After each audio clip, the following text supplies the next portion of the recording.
Welcome to episode 26 of Coffee and Co-Read, your source for all things literary with Catherine and Kristen, where we believe there's nothing better than a hot coffee and an awesome book. Join us for a virtual book club where we take one book a month and dive into all the drama, adventure, and romance we can find. Hi, Catherine. Hey, Kristen. So today we thought we would start with talking about where we discover new books. So how do you discover new books that you enjoy? So, obviously on this podcast, we've talked a million times about you introducing me to books. So that is a really big way that I do find new books. Or you force me to watch something and then I start reading it because I'm like, okay, fine, it was good. Yes. But other than that, I find that a lot of times if an author that I already like comes out with new stuff, obviously I'm going to read all that. That's the easy way. But other than that, I find articles sometimes like BuzzFeed or lists that are if you liked this, you'll like that. Those are really helpful. Or I'll just, if I'm looking to read something right now, I'll just scroll through the Libby app and see what's actually available and people aren't waiting for. Or search for a genre or theme and see if something will pop up that looks good. And then I also listen to other book podcasts, and if they're reading a book that I like and then they suggest another book, then I'll maybe look into that one. And yeah, the last way that I really find them is literally through Bookstagram and Book Talk, where if I like the books that somebody's recommending and I follow them, I'll see what else they recommend, and if I like it, then I'll see if it's on Libby usually, because I don't want to just buy stuff. But yeah, it's I went from Tumblr back in the day, finding books on there, to Bookstagram and Book Talk. So what about you? How do you find new books? I find myself in a really bad catch-22 when it comes to finding new books, because I have this thing, and again, I've spoken about it before, where I like knowing what happens in books, yes, so that I'm not disappointed. So I tend to spoil things for myself so that I know I'm gonna like it. So there's that issue that I have.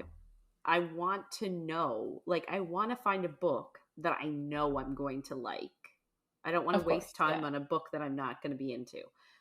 And I obviously don't know if I'm going to like it until I read it, but I don't want to read it if I'm not going to like it.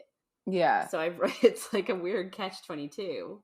And then sometimes I will say I'll look up what happens through the run of a book, find out the ending, and be like, yeah, it's okay. And then I just won't finish the book because I already know what's going to happen.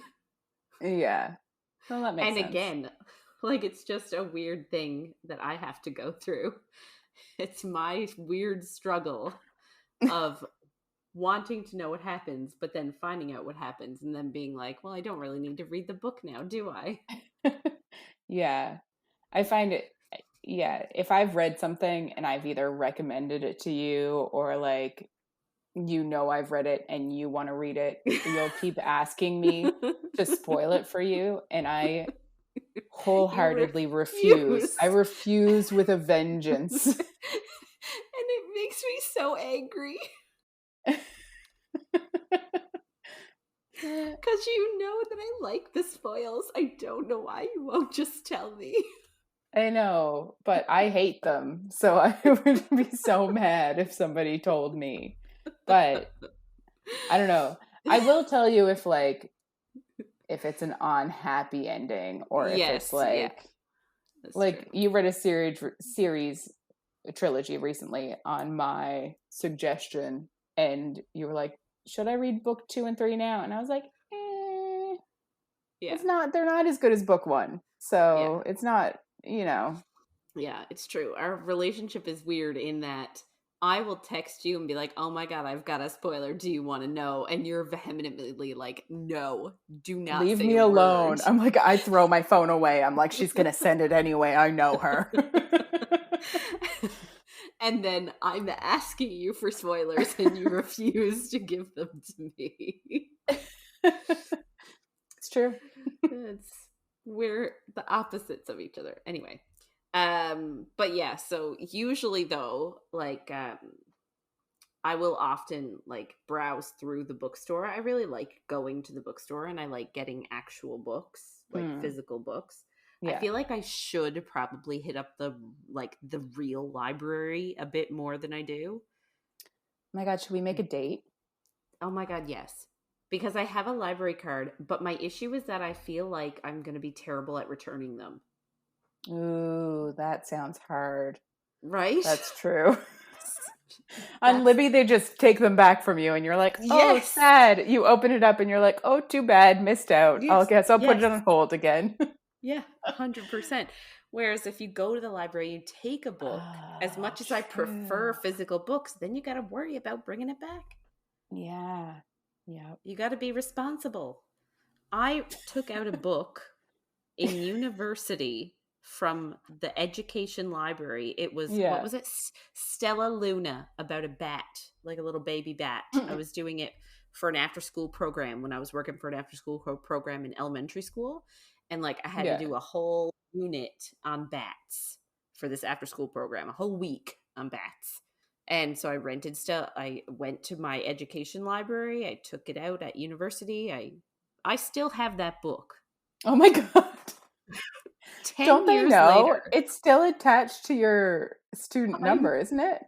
I've never been back to that library. I know, but you've been back to university. So I have. So you'd think that they would.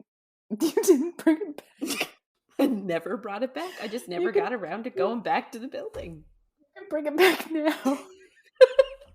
Just drop it in the slot. Do you know, I did a math degree, not that like changes it, but I never in my entire life took a book out of that library. I like refused to learn how because it was so complicated. Oh my God. I love taking books out of the library and then like searching through the stacks. Oh my God, it was so fun. Yeah, no, it just seemed too overwhelming to get one out of the university one. But yeah, like obviously a regular library. I grew up in a regular library. Yeah. I also in 5th grade took out the silver chair from the Chronicles of Narnia when I was in grade 5 on a school trip to the library. I also still have that. Good. Just putting it out there. I'm sorry. I'm sorry, my local libraries. I'm so sorry. Anyway, those are the 2 books that I've never returned. We could have had this as its own conversation, but I've never not returned a book, so I can't relate. Anyway, so yeah, normally I check out the bookstore only because I know myself and I know I struggle with returning books, so I just buy it. That's fair. And also I like getting like the new puzzle books, and I'm really that cool of a person. Like I love the puzzle books and all that, like Sudoku and crosswords and all that. I'm here for it. Yeah. I also love Libby, and I like, again, if I don't know what I'm looking for, then I might just browse a certain genre or an author that I like, or like we've moved in the past few years, and a lot of my books, like we didn't have space to actually take them out and put them up. So they're sitting in boxes in my garage. So like if I'm in the mood to read a book and I can't find it in a box, but I know it's somewhere, then Libby is like a go-to. I can just rent it. Yeah. Borrow it. Yeah, exactly. Anyway. Yeah.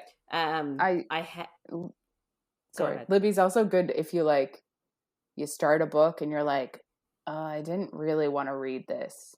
At least you didn't buy it. Yeah. Yeah. It's like there's a lot of times I'll see a cover and I'll be like, yeah, this sounds interesting. I want to read this. And then I'm like, not even a little bit. Why did I even try? So, return. Yeah, agreed. Yeah.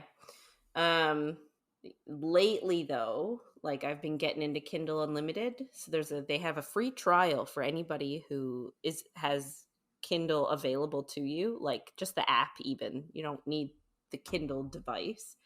But I've got the Kindle app on my phone, and you can get a Kindle Unlimited free trial for 2 months.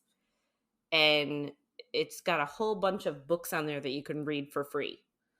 Yeah. They're not super popular, well-known books, but like I've been using that a little bit, and I've been scrolling through that and finding some interesting stuff. And it's like, I've actually really liked the stuff I found so far. Yeah. I had it right before I had to cancel it right before you basically got it, I think. Yeah. Because of my free trial. And yeah, after you've read a few books that you like, it'll really like pick up on what genres you like. So yeah, well, so that's what I'm finding now is the algorithms have gotten to know me. And even like the thing I like about it is they're combining, because I've used Kindle in the past just to buy books too. Yeah, so they're combining stuff that I like from my library with the Kindle Unlimited stuff that's now my library, and then coming out, like churning stuff out and suggesting stuff to me. So it's actually working out well, and the stuff that they're suggesting actually seems pretty good.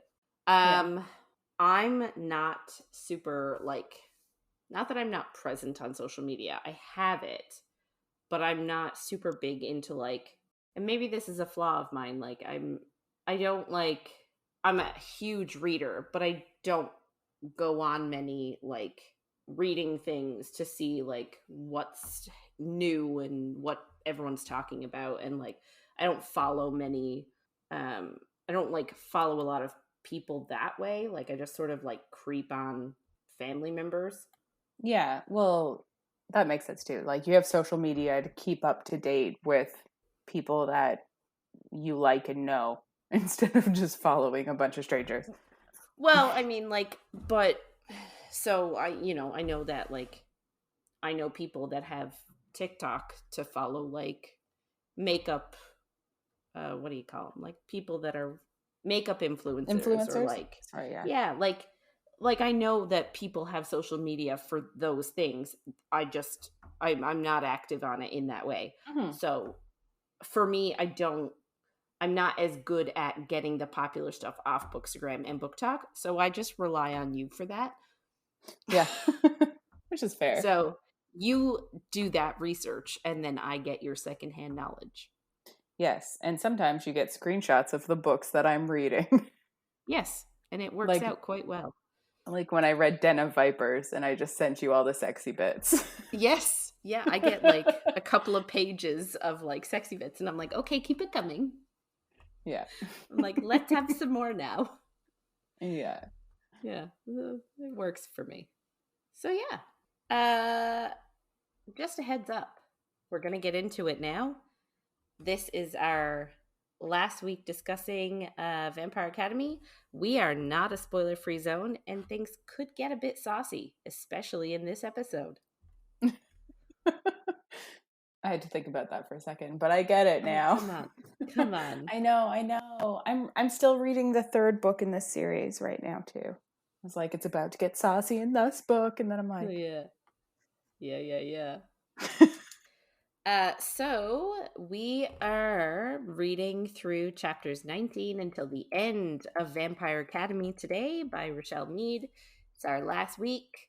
At the end of this episode, we're going to be revealing our book choice for next month, in the month of September. So exciting. Stick around until the end to hear what book we've chosen for next month. So last week we ended with, I guess, Rose and Lissa sort of going on a shopping trip. Rose and Dimitri sort of had some budding feeling. I don't want to say feelings. She's been crushing on him like all year. but sort of like they're starting to show their feelings a little bit more. After their shopping trip, they get back to school, and Rose accidentally breaks her ankle. And no, she does it on purpose. Sorry, I couldn't help it. Maybe she did. No. But yeah, and I guess her and Dimitri have more moments after he takes her to the hospital. And then we get a troubling time with Lissa. So Lissa healed Rose's broken ankle, so her ankle's not broken anymore. Realized she also probably brought Rose back to life after the accident that killed her parents and brother. And now she has just had a fight with Christian in their little church room, and she's freaking out, and she cuts herself. So she's losing a lot of blood, and Rose realizes that she has to save her, and she has to tell Dimitri. So this week, I guess she tells Dimitri. They rush to the little room and find Lissa, and she's unconscious from blood loss. And she goes and they admit her to the hospital. And by the time she's conscious enough for Rose to visit her and like sit and talk to her, Lissa is mad that Rose told people about her. Yeah. Which is sort of like, you were on the verge of death. You were losing a lot of blood. Like, I don't know what she expected her to do. Especially since it's not like Rose could have gone there herself. She was literally in the hospital herself, and they weren't letting her go. So I agree. I don't know what she expected here. But at the same time, like, I get, like, Lissa is unwell. So, like, I get that she's probably not thinking rationally. Well, obviously. And it's also, she's a teenage girl who's going through trauma, who's depressed, who probably has anxiety. Like, there's a lot of factors to it for sure, but she's definitely not thinking it through, I would say. Yeah. Anyway, but yeah, so she's mad, and Rose sort of admits, like, I feel like maybe we should tell people about your healing magic as well. Like, not just about, I don't think we should just tell people about the cutting. We should tell people about the healing magic. Mm-hmm. And Lissa gets really, really mad at that. And she's like, no, I want to keep it a secret. I don't want people to know. And again, it's one of those things where, like, I get it. It's about Lissa. She just doesn't want to tell. There's a certain argument to be made about it, respecting her privacy. But at a certain point, if it's harming her and if she is endangering herself because of it, Rose does have an obligation, especially being, like, if she wants to be her guardian. Yes. You know what I mean? Like, her safety comes first. Yeah. This is literally like oh my God, I lost the word. The lecture, sorry, that they got from Kurova in the beginning of the book was like, to Rose, she was like, if you thought she was going to leave, it was your responsibility as her guardian, as you say. Like, if you're actually her guardian, you're going to do what's in her best interest. You're not going to run away. You're going to tell somebody and go from there. And, like, it's the same thing. Yeah.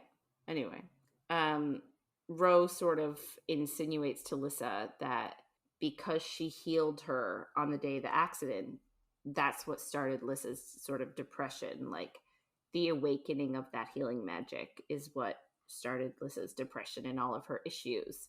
Mm-hmm.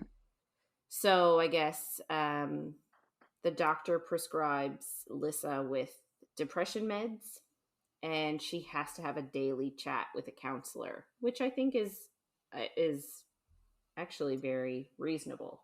Yeah. For somebody that's just, like, cut themselves. Like, I think this is, it's a reasonable ask. Yeah. But then she kicks Rose out of her room. So, like, she doesn't want to see her. She's mad at her, knowing that she's divulging her secrets. Yeah. Anyway, turns out when Lissa was admitted into the clinic, there was also a sophomore there. They didn't know why Lissa was admitted, but told everybody the next day that she had been admitted into the clinic. So everybody was talking about how Lissa was in the clinic, but no one knew why. Yeah. Everyone also knew that Lissa was mad at Rose and not speaking to Rose. So Rose sort of became a social pariah at school. Even, like, I guess because Lissa had sort of clawed her way back up the ranks when she was using her compulsion. So she was still sort of at peak popularity. Mm-hmm. And so that's why. So Rose is sort of like at the bottom of the barrel now. She started sitting with Natalie. Like, she always just sat with Natalie. Because, like, really, who else could she sit with? She says she didn't want to sit with her Dompier, like, classmates, because she was worried that, like, she didn't want their reputations to, like, be tainted, I guess. But Natalie is sort of already sort of low down there because she's just a bit an odd. Oddball. Yeah. Yeah. I think she even says that, like, Mason would have been fine with her sitting with him, which is, like, another point for Mason in my heart. But like, also last week we talked about two of her novice companions, like, I don't want to say tried to sexually assault her, but, like, kind of. They tried to touch her without her consent. Well, yeah, one of them actually did touch her butt, and she was, like, they were saying sexual things to her. So I don't actually think it would have gone further if nothing had happened, because I also think that Rose would have, like, kicked their butts, yeah. But it was just like, she doesn't feel safe with them, obviously. Yeah. Anyway, Natalie, however, was also trying to sort of pry the story from Rose on what went down with Lissa. Obviously, Rose didn't say anything. Like, she's not going to blab about Lissa's condition and issues to all the student body. So she's still being, like, a loyal friend, regardless of how Lissa is behaving, we'll say. Later on the same day, Mia approaches Rose and sort of tries to get her to turn on Lissa and, like, tell her the real story of what happened at the clinic. And I just think this is, like, psychotic. Yes. Like, you are literally approaching somebody's best friend one day after they've had a fight. Like, give it some time. Yeah. I You know what I feel mean? like I do 100%, but I feel like if this had happened to Mia, if, like, one of her friends, like, cast her out and made her so low on the, like, hierarchy of high school, she would turn on them in an instant. So she's just acting in the way that she thinks that somebody else would, without realizing that, like, they have so much background, I would say. I guess I just feel like everybody knows that it's sort of the two of them against the world. Yes, they should. Anyway, it's just like, come on. Anyway, Rose threatens her with violence, essentially tells her, like, if you do anything to Lissa, if you say anything to Lissa, or, like, if you hurt her in any way, I will rip your throat out. And I love it. Me too. The weekend of the dance is approaching, and Rose decides, like, she doesn't want to go. So she is in her room. She decides, I'm just going to have a shower and have an early night. And when she gets back from the showers, Mason is by her door waiting for her, which is so cute. Agreed. And he sort of offers for her to go with him and his friends to the dance, because she really doesn't have, like, she literally only has Lissa. And, like, she does have Mason, but, like, she doesn't hang out with him. Well, she's not allowed to do anything, so. Well, yes. Up until now. Well, yeah, but you know what I mean? Like, I do, yes. It's literally her and Lissa against everybody else. And she doesn't really have a friend group besides Lissa. Yeah. So, yeah. So Mason's like, hey, come with me and my friends to the dance. And then says, one of the other Dompiers is having a party in his room after the dance. There are no Moroi going to be there at all. So Rose says she's intrigued. So because Lissa wouldn't be there, she could drink and have a good time.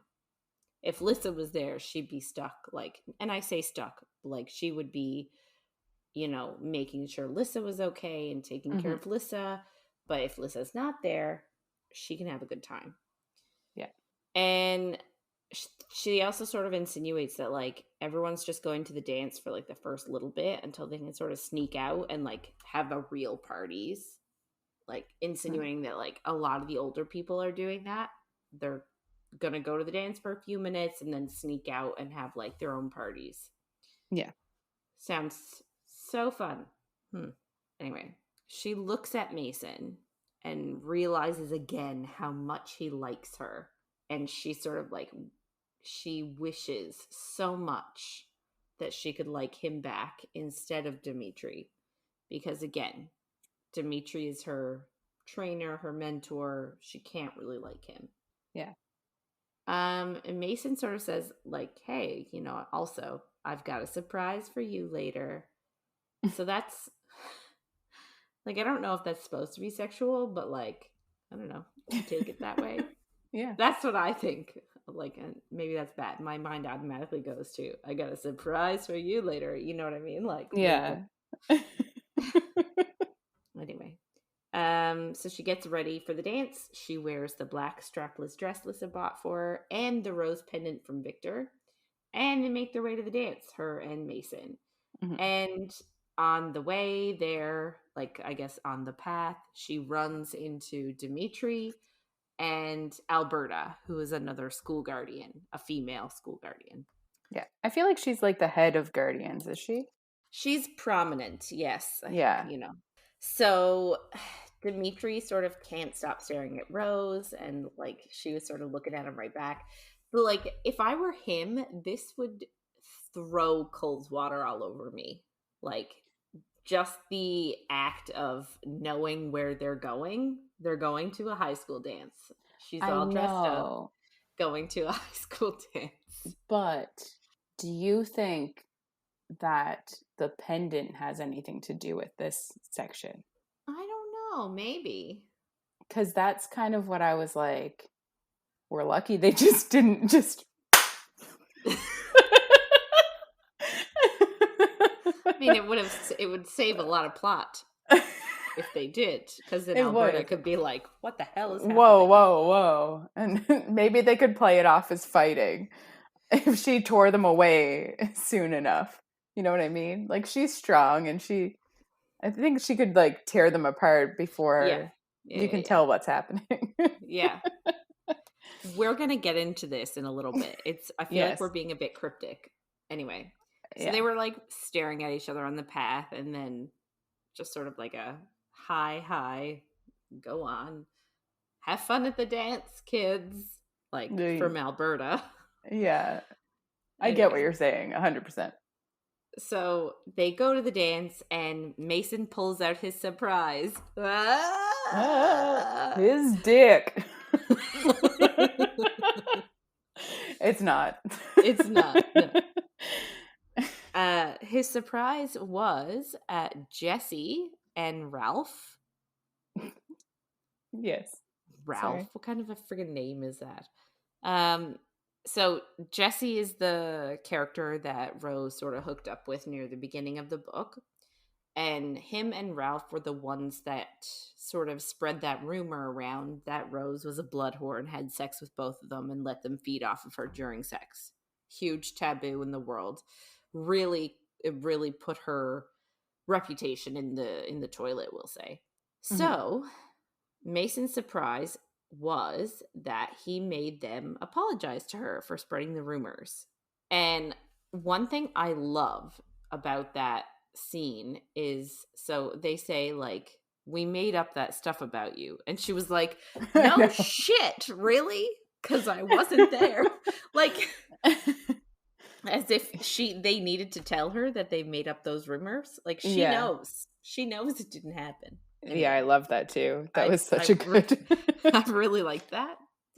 Anyway, so they apologized for it, and they said Mia made them do it, and she had sex with both of them to make them do it while she was still going out with Aaron.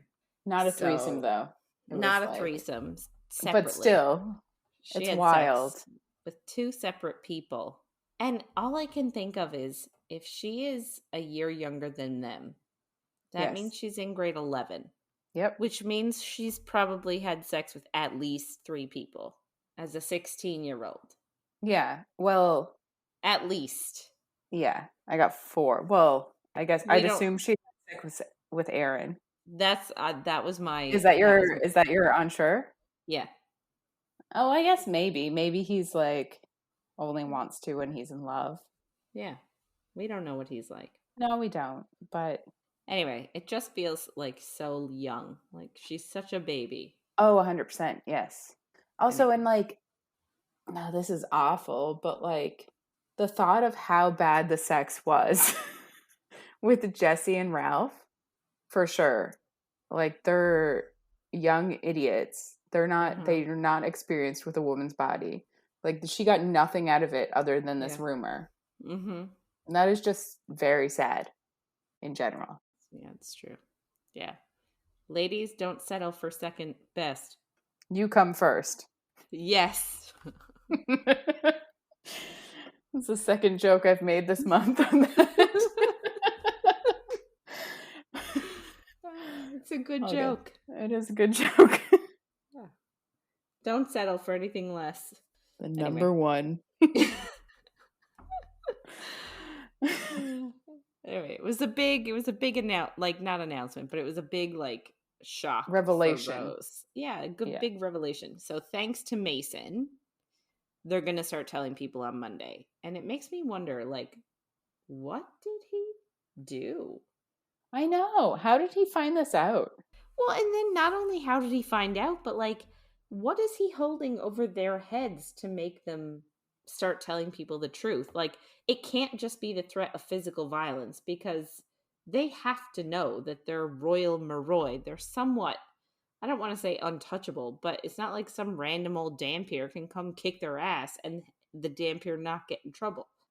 Yeah, but he wouldn't get kicked out if he did it. I think maybe not, but I think he's risking a lot. Yes, but I also think that like it getting out that they've slept with more people, they don't care about it either way. They're like, to save ourselves from a beating, sure, we'll say that we made that up, but then we can just tell everyone that we had sex with Mia. That's true. While she was with Aaron. You're like such good friends to Aaron. Good job, guys. Yeah. Anyway, that's all over. They go about their time.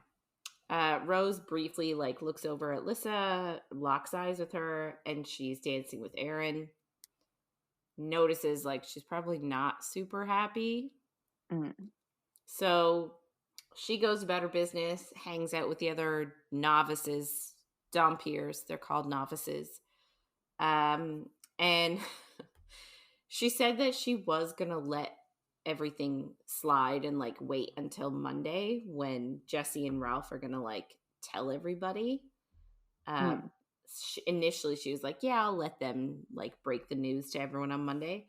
But then as soon as she gets over and is like chatting with all the other Dampiers, she tells everyone about of course. Mia sex scandal, which is hilarious. She then feels like this spike of anxiety from Lissa and like looks over and realizes that Mia is confronting her. So of course she has to run over to protect her. Even though they're fighting, she's still her best friend and she's not going to put up with it. Anyway, we don't know how, but somehow Mia knows about the cutting and the meds that she's been put on, which I don't like. I get, obviously, Lissa not wanting everyone to know about the cutting thing, but, like, then maybe it's just maybe it's a new generational thing, but, like, if you're on meds for depression, like, I don't care. Yeah. No, I do think that, like I think we talked about it last week. I'm not sure though, but this book came out in 2007, um, which, not to how old I am, but is the year that I graduated high school. And I think that if people knew when I was in high school that I was on medication for anything, it would be a big deal. And I wasn't in high school, but I do like there was still a lot of stigma around it. I do think it's a generational age time thing. Um, I don't think it would be as big of a deal now. Okay. Anyway, so I guess Rose sort of snaps, and before Mia can say too much, she punches Mia in the face twice. Like a 1-2 punch. And it's glorious. And it's hard. And she punches hard. She does punch hard. Anyway.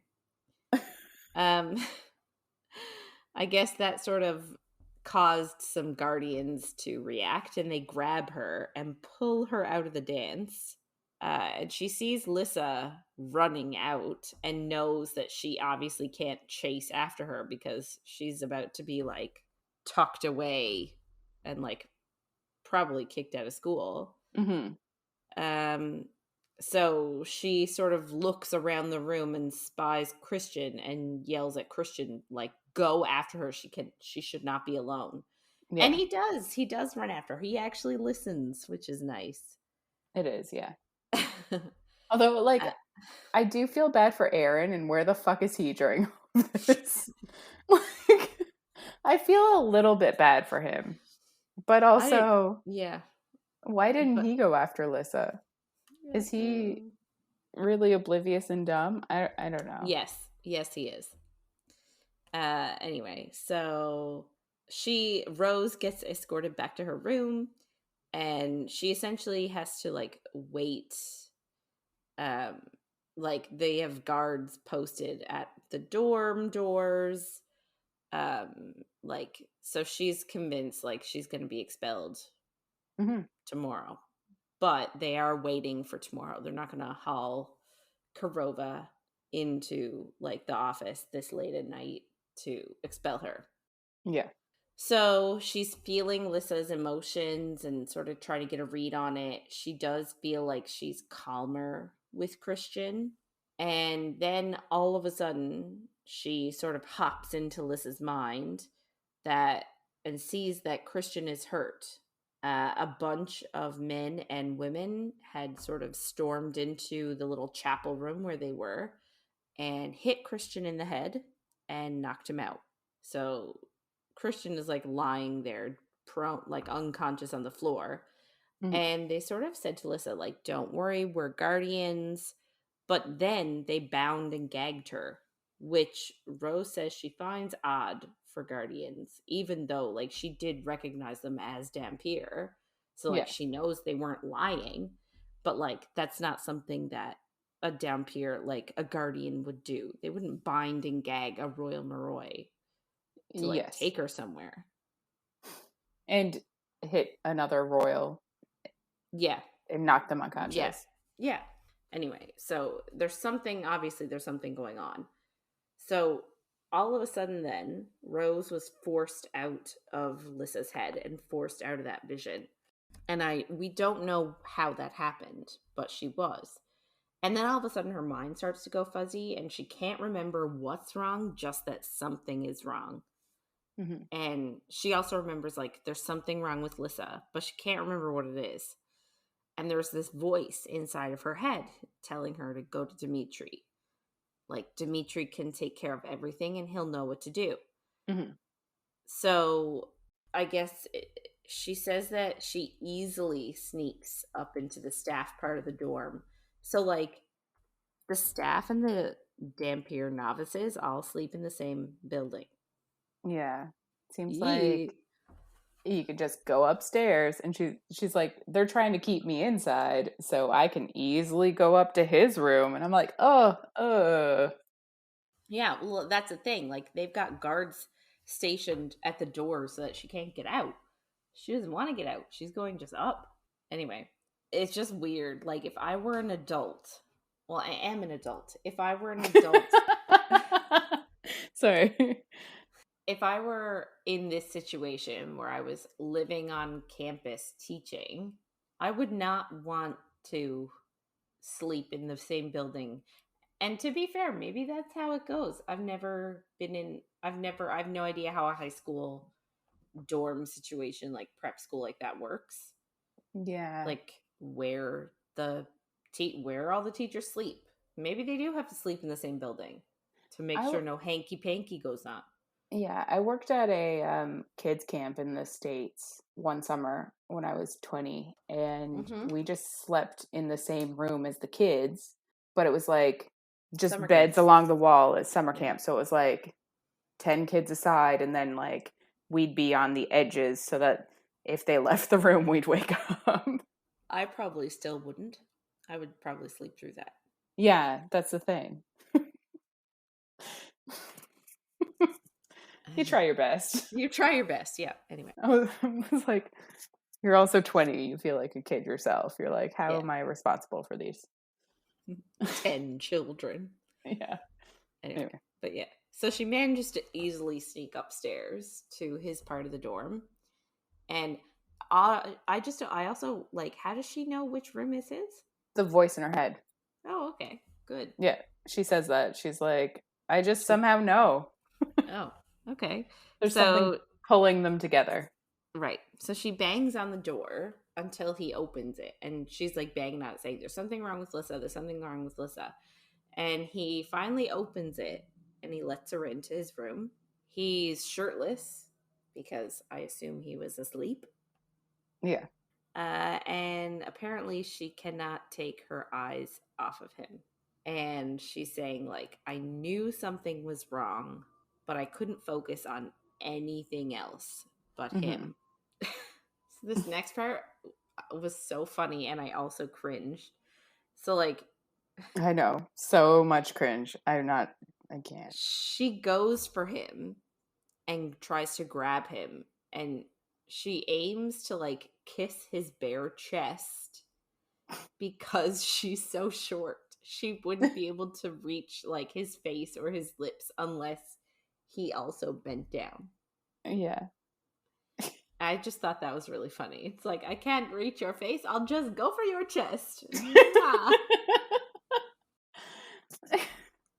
And, like, they have not had any sort of, like, they haven't discussed their feelings for each other in any way, shape, or form. I feel like both of them would have been content to keep those feelings buried until death. Yes. And all of a sudden, she's trying to kiss his bare chest. It's funny. And he literally just woke up, so he's like... Yeah, he's like, what is happening? Anyway, he thinks that she is drunk. Not an unfair assessment, yeah. It is fair. She's coming from a high school dance, people. If you didn't sneak alcohol into a high school dance, did you even go to high school? True. Anyway, he's like holding out his hand to like he like pushes her away. And he's like holding his hand away to like protect himself from her, and she like keeps reaching. I just feel like he's like got his hand out, and she's like, on her head because she's so short, and she's just like trying to grab him. Yes, that is exactly what I think. I hope they do that in the show. Oh God. Yeah. So she keeps trying to reach for him again and again, and he ends up like holding her wrists to stop her from touching him. And then all of a sudden, the same want zings into him, and instead of trying to fight against her, he pulls her to him, putting his hands in her hair and tipping her head up to kiss her. And again, I know it's wrong, but like you can't help but be like, oh, finally. Right. Anyway, he calls her beautiful and says like she's so beautiful that it hurts sometimes. It's just and like everything you want to hear from someone. I know. Please tell me I'm so beautiful it hurts sometimes. Although, knowing me, if that actually attempted to happen in real life, I'd just sort of be like, ugh, no, don't. Oh, yeah. Well, right? They need to be somebody that you're attracted to, which is just a whole nother kettle of fish. What? I don't like it when Sid says stuff like, I don't like it when Sid compliments me. No. I'm just like, or like when he tries to be cheesy romantic, I'm like, no, thank you. That's fair. Get away from me with all that cheese. I Not can't. enough crackers or wine for this. Yeah, I can't handle the like cheesy romance lines. Like I like them in books and I like them in movies. They like sort of make me go ugh in movies sometimes, but not in person. Yeah, makes sense. Anyway, so he starts to kiss her more hungrily, and they are like really going for it and like feeling each other up and down and like all around, and it's like intensely making out. And all of a sudden he rips her dress off. Yeah. And she is completely naked. What 17-year-old does not wear underwear under their outfit? Yeah, I didn't necessarily read it like that. I just thought that like he took her dress off and then a little while later he took the rest naked. of her clothes off. Yeah. Okay. That's fair. But it's better than the movie because in the movie oh my God, he takes yes. her dress off and throws it in the fire and he's like she's like, you didn't like my dress, and he's like, no, I love it, let's burn it. And you're like, what? Yeah, that's true. It was a very interesting scene. He literally took it off and didn't even like he literally just threw it and it landed in the fire. It's like it was intense. Anyway. So then all of a sudden they're on the bed together. He is still partially clothed. Yes. They're like rolling around on the bed and she's like admiring his tattoos, like his Molnia marks. And like this I also don't understand. So like they then have a serious moment where she mentions to him like, I understand that you probably still feel guilty for killing those Strigoi because they used to be humans and Dampiers and Moroi. And he's sort of like, oh my God, you know me so well. Like, I can't believe you know that I'd still feel guilty for all that. And it's sort of just like an odd, like, okay, you were like getting all hot and heavy. Maybe now's not the right time to talk about guilt for killing people.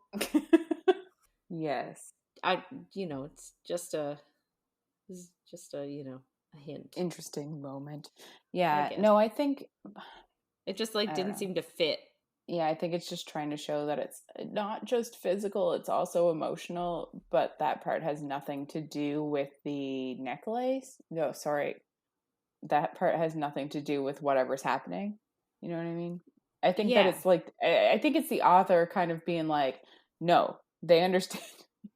They understand each other so much that this is okay. I guess. Anyway, they get back to business and they are literally about to have sex when Dimitri takes the rose pendant off, and it's like a slap in the face. That feeling that was pulling her to him was gone. He put it down and all of a sudden his desire was gone too. Then he picked it back up and it was back, like for both of them. And then he tosses it out the window. And all of a sudden, everything about Lissa essentially being kidnapped comes like rushing back. So, like, back to business. So she tells Dimitri and they run to headmistress Karova's office. She gets dressed first. Yes, I was going to say.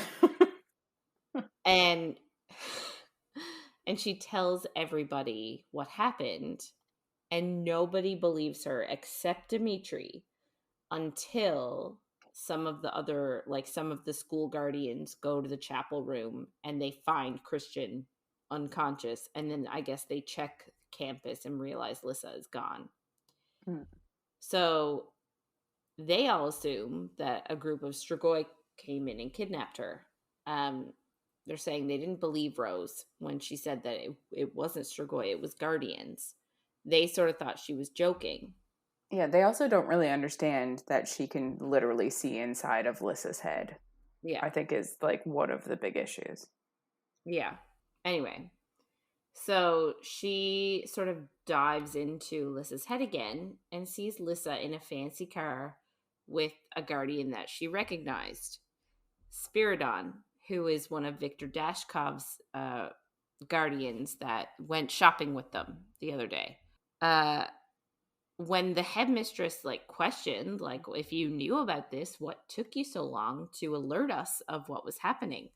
Well, what took her so long was she was naked with Dimitri. So that was fun. That's what took so long. And Dimitri sort of says, pipes in and was like, oh, yes, there was a compulsion spell put on her necklace to attack me. Yes. Fair. Attack. That's not lying. She did attack him. She did attack him. So what it actually was a lust compulsion spell that Earth users are able to use and able to put on objects, but they don't anymore. It's apparently very strong magic. So not everyone can do it. And again, they don't use their magic offensively, so it's not something that they tend to do anymore. So they get in a bunch of SUVs and they move out. They don't even know where they're going yet. But Rose sort of sits in the front seat while Dimitri drives, and she gives him instructions on where to go by slipping in and out of Lissa's mind. I thought Lissa was blindfolded, but I guess they took the blindfold off. Yeah, she that's a good point. I never thought of that. She was blindfolded when they took her from the chapel, but I guess they were like, oh, she's in a car, she can't see now. So I guess they freed her eyes. Rose was sort of questioning in her brain whether she was like, oh my god, what happened with the necklace? Was that just the spell, or does Dimitri actually have feelings for me? And I feel like it's not the time and the place to think about this. I don't know. You got a point. Yeah. But it did just happen, I guess. But still. She still turned on. She got no relief. She didn't. But neither did he, so it's just a whole shit show. Yeah. Anyway, so she gets pulled into Lissa's mind again, just as she's arriving at Victor Dashkov's secret cabin in the woods. And he sort of admits that he didn't want to hurt her or anyone. He's been trying to get rumors going to admit that she was running away again, and he sort of says oh, don't worry, there are rumors going around that you're going to escape again, run away again. And she's like, yeah, but what about Rose? And he's like, oh, I've dispatched Rose, I'm distracting her all night. And I'm like, that would have been some good spell. Also, I would read that. Yeah. But and I know this is a consent issue, but it's a consent issue on both sides, and it's very bad. Yes. That's what I mean. It is a consent issue for both of them with the whole pendant thing. But if they ever did decide to get, he just threw that pendant. He threw it away. If they ever did become a couple, wouldn't it be fun to keep a hold of it? On for funsies is did nobody ever find it? I don't know. I feel like it would only work for those two though. So if someone else found it, it probably wouldn't do it. It would just be a super expensive necklace. Yeah. I'm just saying. It'd be cute if they went back and found it and just kept it for special occasions. Anyway. Yeah. So Victor, the only thing I will say is it's a bit weird that your uncle-ish type figure is distracting you with sex. Yes. But that's besides the point. Here nor there, I guess. So Lissa sort of asks well, you've kidnapped me, what do you want from me? And Victor says, Lissa, I need you to heal me. Dun dun dun. Which shouldn't be so shocking, but Lissa is shocked to her core. Mostly because she doesn't actually think that she can do it, which is a bit silly. But Victor basically tells her that Natalie has been following her around for quite a while, and she saw Lissa heal the raven. And that was like over 2 years ago. So I don't know if she just accidentally saw the raven being healed or if she was following her around then. It just seems like a lot of work for a child to have to do, following somebody around like that. He also confirms that Rose was actually dead in the car accident and Lissa healed her and brought her back from dead. Like, she wasn't just hurt. It wasn't like a normal healing type thing. And like, if you can bring somebody back from the dead, then you can clearly heal a person that's alive. I don't think we ever really delve into how Lissa must feel about this, because like, obviously her whole family was in this car accident and her parents and her brother died, and she healed Rose and didn't get a chance, didn't know how to heal them. I don't know. I feel like that blow to her could just be like some real depression that she would feel anyway. I guess, but like, I feel like, not that I would make a similar call, but like at the same time, and she obviously wasn't lucid enough to really have to think about it. No. But if you're thinking about who to save, how do you pick one member of your family? If you can only save one, who do you choose? But that's the thing, I guess. I feel like she wouldn't know that. Like, looking back, she can be like, oh, if I had had control of my power, I could have saved them all. Because realistically, like, if she had enough energy, enough control of her power, she probably could have. She would have had to have feeders in between. Yeah. But anyway, it's just never brought up, which I just think is kind of interesting. But I also think it's because, like, she is sitting next to Rose, and that's why that's like where her power goes into. It's obviously, looking back, you can't change what happened or anything, but no, I don't know. You'd think there would be a like, holy shit moment. But anyway, I guess she finally also realizes that the animals were connected to her healing and that it was all actually like Natalie who was doing it, which is like kind of funny because anytime we hear about Natalie in the book, obviously it's Rose's point of view, but she sounds very weak. So I know it's not, it's also probably like a ploy that Natalie's putting on because she's been following them for so long, but it's just kind of funny that they fell so hard for her ruse, basically. Well, yeah. And so those animals, is like that fox that was killed and that rabbit those were, I guess, tests. Yeah. And there was I think a dove in her backpack one day. Yeah. Yeah. And then they realized like she's not going to heal the animals, even though she almost did a few times. So that's when they decided they had to break Rose's ankle. And that was also Natalie, because she has earth magic. So she wrought the bench under her foot and basically made it snap, which is, oof, again. Yeah. Victor does say he only has a few weeks to live. So he needs her to heal him now. And she kind of argues, because she's like, you could have just asked me to heal you and I would have done it. But he's like, it's not a one-time thing. Like, you're going to have to do this often because of this disease. So she's basically his prisoner now, and she's like just around to heal him at his will.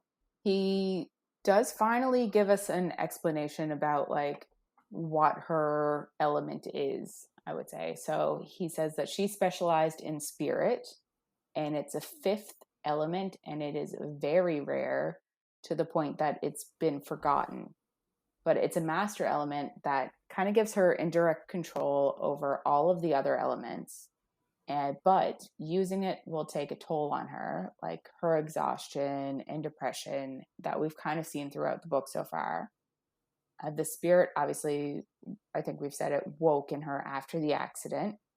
The fear of finding Rose dead brought it out, and that's where she like brought her back to life, and that forged their bond together. All the other elemental users kind of get their energy from outside. So like water users get their energy from water, but spirit kind of comes from inside you. So to like actually heal somebody, you kind of kill a part of yourself. Yikes. And yeah, exactly. Victor's kind of like, obviously the school and the council never would have let you heal me to Lissa, even if she agreed to it, because of ethical reasons. Like, how do you decide who gets to live and who gets to die? Yeah. They do kind of have a very, I don't know, there's a lot of talk here about a few different things. Victor tells her she'll like never be able to give up using spirit, and she may as well stop breathing instead, because like obviously she's noticed that it's making her depressed and feel a little crazy. But he's like, it's your magic, you can't just stop using it. They also kind of talk about how like it's unfair that she should be a kidnapped prisoner now, but Victor basically reasons that his life is worth more than hers, and he wants to start a revolution here. Like in the past, I guess Moroi used to use magic and fight along Dampier's, and they used to seek out Strigoi instead of waiting to be found and killed. And he kind of wants to go back to that. And if he hadn't have been sick, he'd be next in line for the throne. So he's like, if he is healed, he could be the next king, and he could change the world for Moroi and save them from Strigoi. Right. Lissa's not here for it. She refuses to heal him. But then somebody named Kenneth comes forward and really starts to torture her. So he's using air magic, and he starts to smother her with too much air, and it makes her head feel like it's about to explode. And he also takes her breath away as well, in like intervals of back and forth, it kind of seems like. Because we know this because Rose is in her head, and she's kind of experiencing it secondhand, and she's struggling with it herself, to the point that like she's in the car still and she screams out, and Dimitri almost stops the vehicle because he's like, what the fuck is going on? But she like urges him to keep going. Yeah. And obviously eventually Lissa can't handle the torture, and she caves, and she does heal Victor, because like she doesn't have a link back, she doesn't know they're on the way.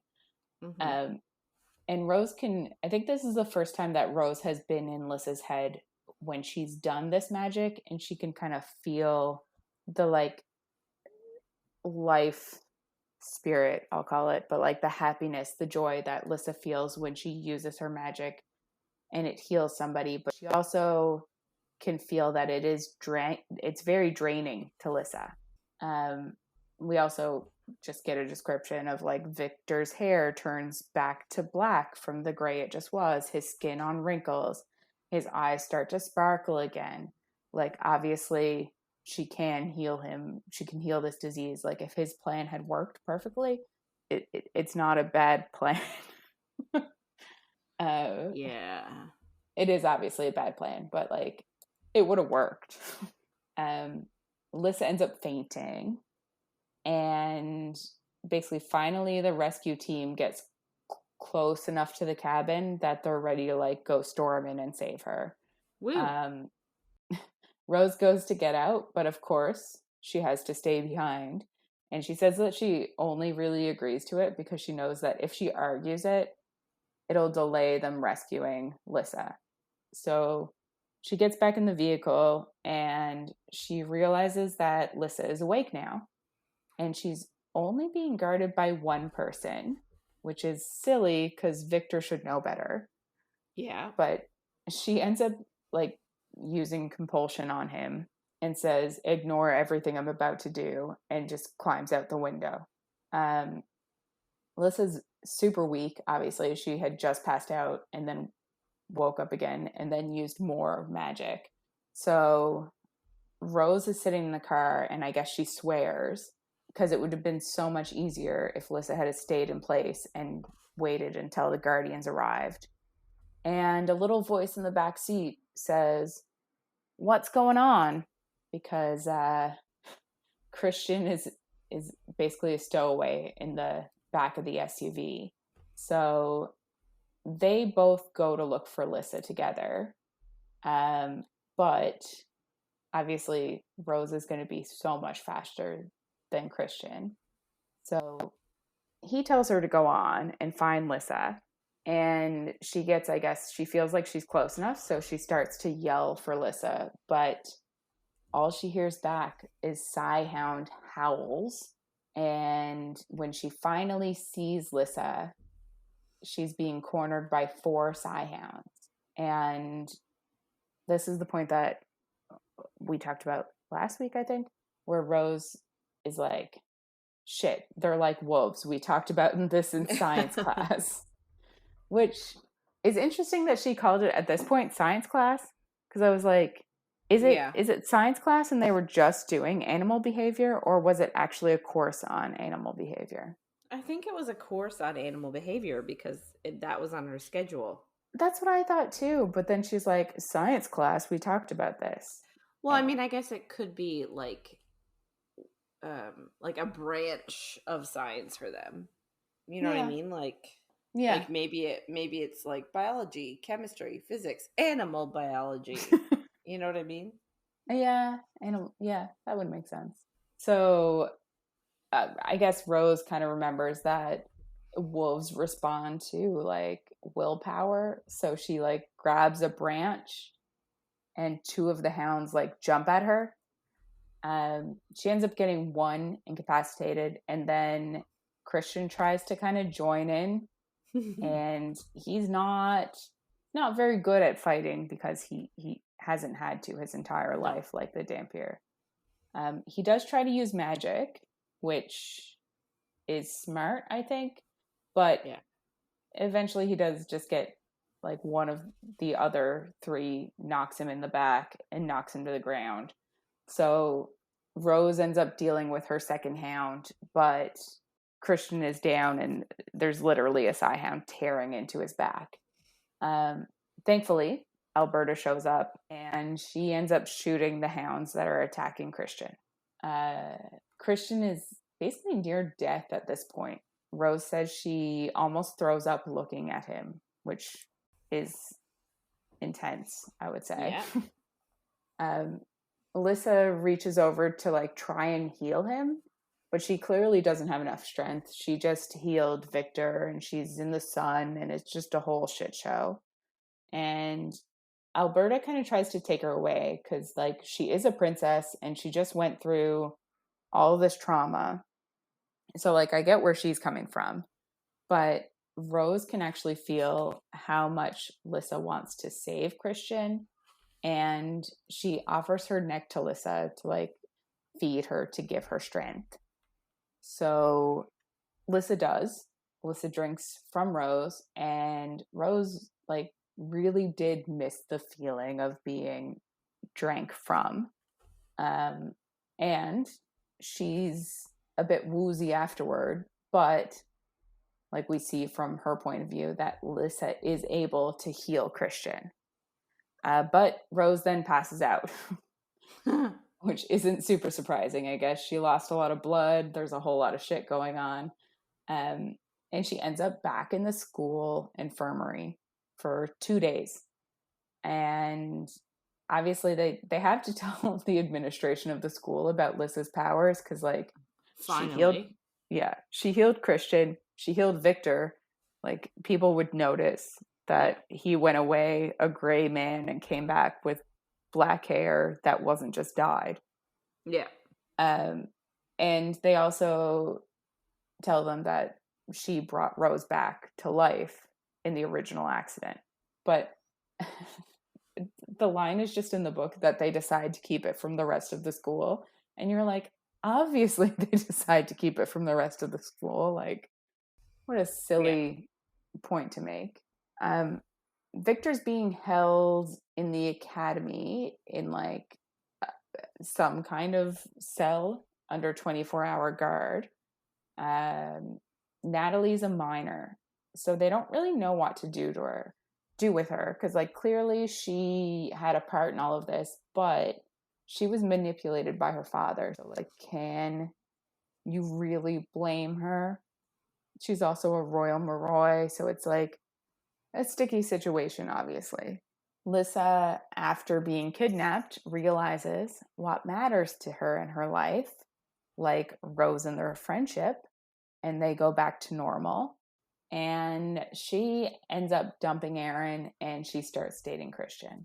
Immediately. And it's like, I know, it's like the exact same, like, Aaron dumped Mia and started dating Lissa, and Lissa dumped Aaron and was like, fuck you, I'm dating Christian. Yeah. Like, I love it. I'm glad they're dating.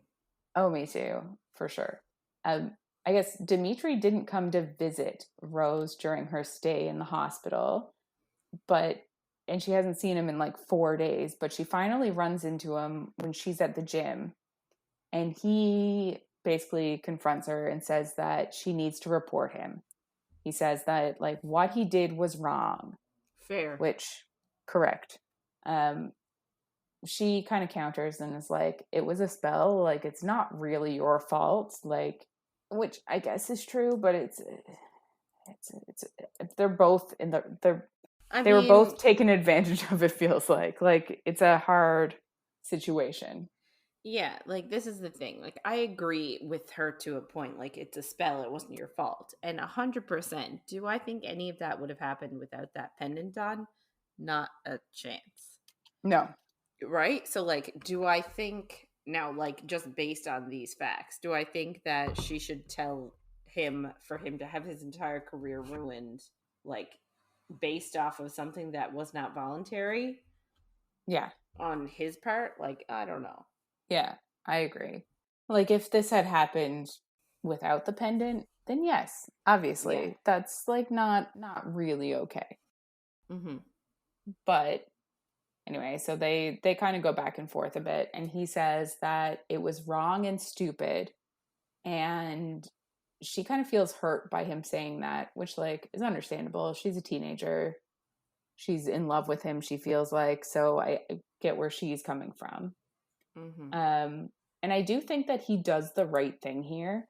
He's reasonable, but he's also a bit condescending, because I feel like they go back and forth all the time between like treating Rose like an adult, and I think we talked about this last week or the week before, but treating Rose like an adult, and then sometimes they decide they're like, no, can't treat you like an adult. So it is very, there's a lot of that as well. But he does basically end the conversation and ends all talk of any relationship or anything by telling her that he isn't interested in her. Like it isn't the age gap, and it's not that he's her mentor, and like those things make it wrong, but they aren't the reasons that they can't be together. He just doesn't want her, which again, I think is absolutely the only thing he could have said that was right. But ow, yeah, that has to be depressing for her to hear. So obviously Rose is upset about this, and the next morning she goes to see Victor, which I kind of think is wild. Like the Guardians just let her go in because they're like, yeah, you led us to Lissa and him. I can understand why you need to go talk to him. And I'm like, don't let her talk you into this. Like, no, you say no to children wanting to go talk to prisoners. Well, that's the thing. She is still a child. She is not an adult yet. Like, stop treating her like it and giving her. Can you imagine, like, just letting like a 7-year-old stroll through prison and chat with some of the inmates? Like, why? It's just wild. Yeah. So obviously she goes up to Victor and asks him to stop the spell, which is like so childish and so tropey all at once. And all I can think of is Will Herondale, if anyone's read those books. But he's like, the spell's done. Your feelings are no longer being altered by magic. Which we could have said anyway on her We all part. knew that. Everybody knew that. And she's like, but I still am so drawn to him. And he's like, well, you've always been that drawn to him. You just acted on it, and now you have a fantasy to think about, basically. He didn't say all that, but like that's kind of what's That's how we're happening. interpreting it, yeah. Yeah.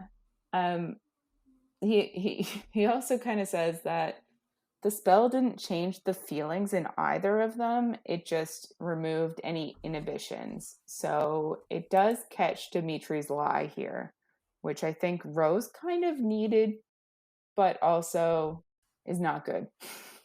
Yeah, well, it's essentially one of the main reasons why she went to see Victor.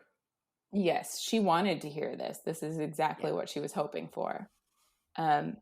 They do chat a bit more, which I think kind of seems unnecessary, but Victor tells her that he thinks one day Lissa could become a leader if she was able to overcome spirit.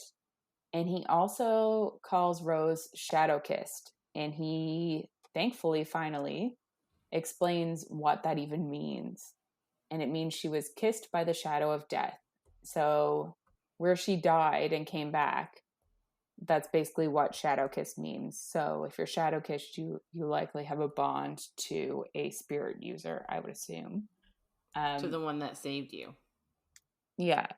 So it also, he says, makes Rose more reckless and more ready to experience life, because I guess her body knows that she died once, and now like she's just trying to live every experience. So I think that's just like a good insight into her as a person, as we've seen her in the book, because it does seem like that. Yeah. Natalie shows up, and Victor says finally, which is interesting. Rose is very surprised that she was allowed in, but she's kind of happy that she gets a chance to see her dad before he's taken off to prison. Until Natalie hits Rose and launches her into a wall. Yikes.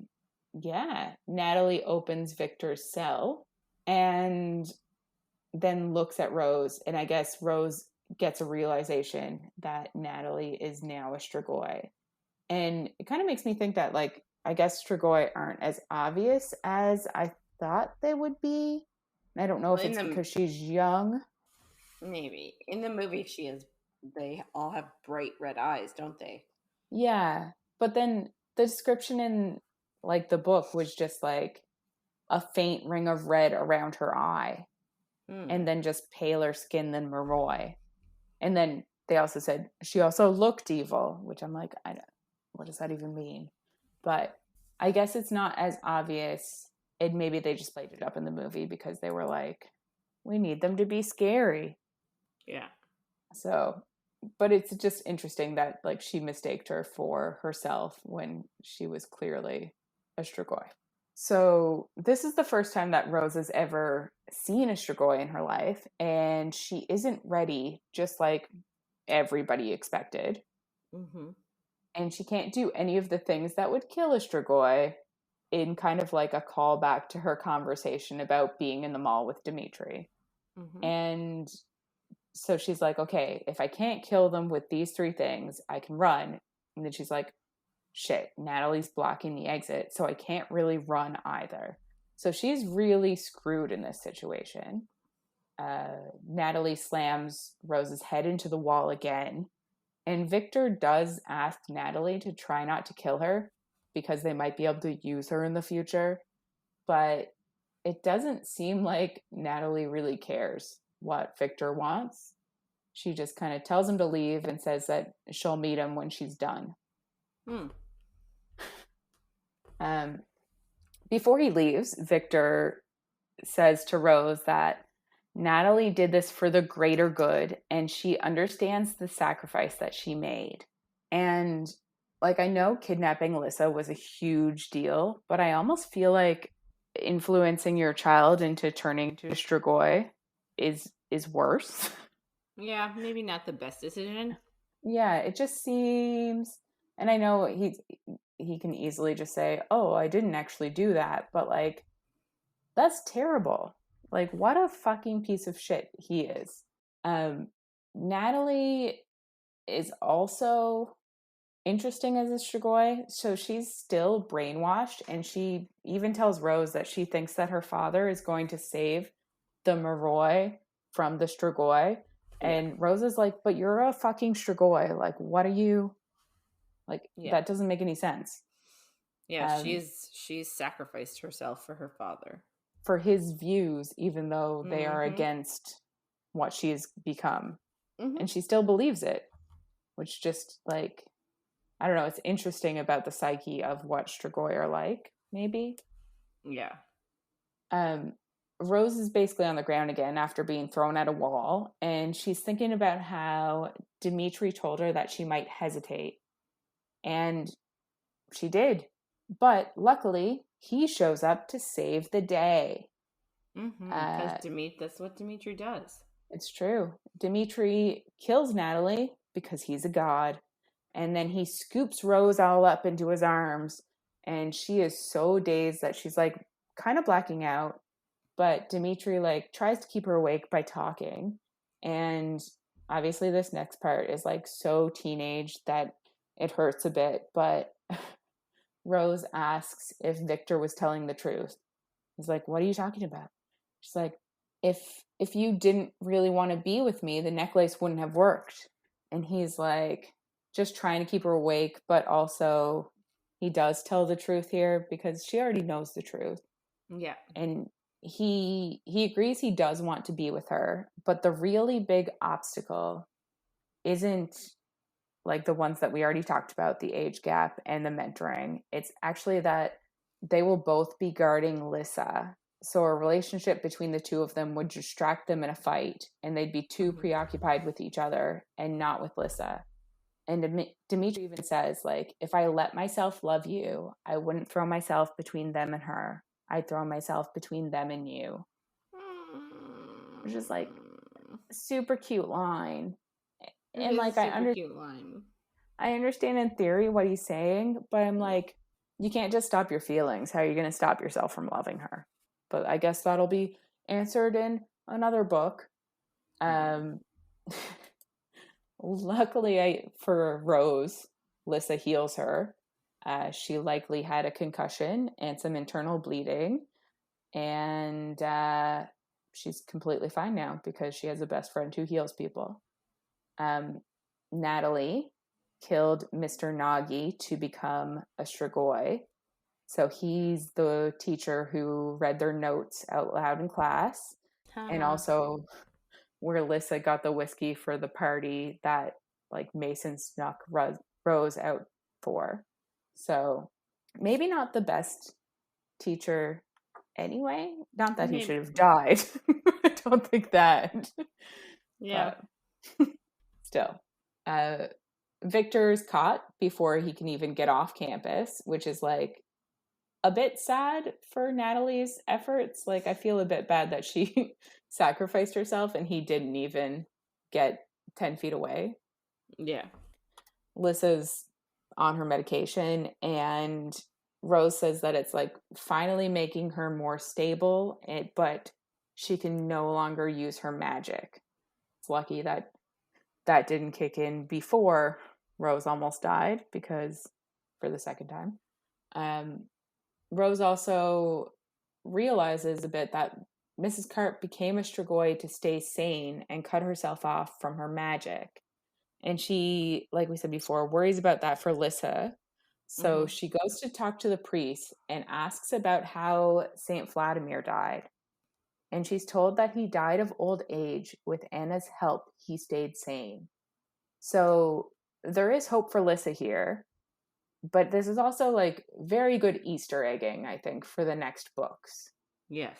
And the book basically just ends with the Raven showing up and looking at Rose because they're both shadow kissed now. And Rose like kind of puts her arm out and thinks that maybe the Raven will land on her arm and they'll have a big moment. But it flies away. And they did the same scene in the movie, and I did like it in the movie. Thought it was good. So that's the end of the book. Any other comments? I really like this book. I've commented before on how I don't tend to get into the sequels only because I already know what happens. and I just find it an emotional roller coaster. But if you haven't read it, I highly recommend it. Like, it's really good. It's a different take on a lot of the tropes that we sort of that we've come to expect and like are not excited by anymore. And there's a lot to read. Like, if you really wanted to, there's 6 Vampire Academy books. There's, I think, 6 books in the Bloodline sequel. There's a lot of stuff that you can get through and read, and I think it's a great idea. Like, just go for it, especially right before the show comes out. Yes, definitely read the first one. I assume if you're at this point in our podcast, you probably have read the first one. But yeah, there are so many scenes that I'm excited to see in the show, and I hope that they do get to all of them. But yeah, I love this book too, and I'm already getting ready to start the next continue on through the series. Yeah. Awesome. Well, that about wraps it up for this week. If you want to get in touch with us and share your thoughts on anything you heard in our episodes, or if you have any book suggestions, you can email us at coffeeandcoread@gmail.com. And be sure to check us out on Twitter, Facebook, and Instagram at Coffee and Co-Read. Yeah, so next week we're starting a new series. Kristen, do you want to announce this one? Because it's one of your favorites. Yes. We're doing A Court of Thorns and Roses, ACOTAR by Sarah J. Maas. Yay! I'm so stoked. I'm so excited. Yeah. So we're going to be reading chapters 1 to 8 for the first week. And we'll make a post with our actual schedule on Instagram beforehand. So you can go check that out so that you're caught up and ready to go. But make sure to follow along. And if you're enjoying our little chats, don't forget to follow, rate, and review wherever you find our content. Thanks for listening, everyone, and we'll see you on the next page.